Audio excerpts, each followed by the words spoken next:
Good morning, good afternoon, and good evening to all of you. Today, let us discuss about the business case of a project. So there is a general saying in the project management circles which states that projects fail at the beginning, not at the end. That means you start a project which doesn't have a business case. The fate of the project is already decided. But then the symptoms appear only when the project is in the advanced stages. So have you ever experienced situations where a project started very nicely and halfway through the stakeholders lost interest? Maybe one sign of it is they don't come for the meetings on time. They keep postponing the meetings. They don't actively participate in the meetings. So these are just some of the symptoms of lack of stakeholder engagement in the project. And the primary root cause can be, by the time the stakeholder might have realized that there is no business case for the project. Maybe when you started the project, it had a business case. But then as the project progressed, maybe because of other environmental factors like new technology, competitors, those kind of triggers might have eroded the business case of the project. So two aspects here. When we start a project, we should be very clear about the business case and the viability of the project. And the second thing is, we need to continuously monitor the validity of the business case of the project from start to end. What all can be the contents of a good business case? The first thing is, it must be expressed with numbers. So it cannot be just statements. It should be based on analysis. The first analysis is the alternatives analysis. For example, in the nearest city of my house, there is traffic jams, and there are multiple ways of sorting it out. We are blessed with waterways. It can be a water metro, or it can be a metro rail, or it could be just improving the condition of the existing roads, or it can be educating the people to follow better traffic rules.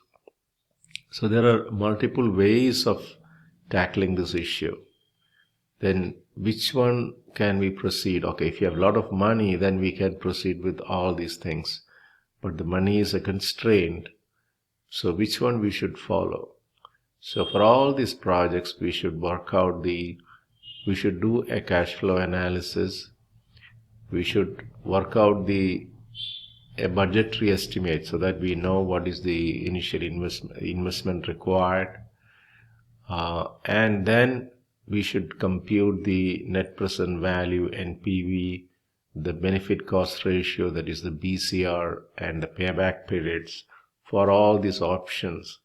And we should pick up those projects which has the best net present value and the shortest payback period. And all these numbers should get into the business case of the project. So you should say, now let us say metro rail has the maximum NPV in the shortest possible time. Then in our business case, we should mention that, okay, this is the analysis we did. These are the numbers, And because and these are the other projects we considered. These are the NPVs for other projects. These are the payback periods for other projects. And for metro rail, this is the payback period, and this is the NPV, and this is the IRR, that is the internal rate of return. So you must do an alternatives analysis and pick up the best project, and your business case should contain this entire analysis.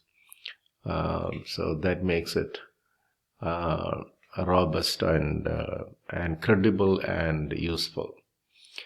And generally, the business case of the project gets formally documented into the project charter, and it must be approved by the senior management, and that will, the whole process, we call it as project chartering.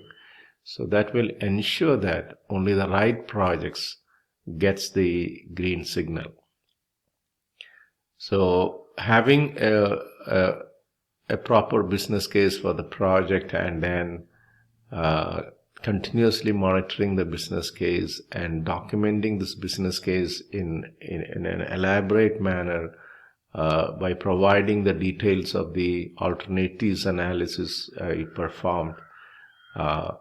All these things matters a lot to give a good start to the project and to sustain the momentum throughout the project.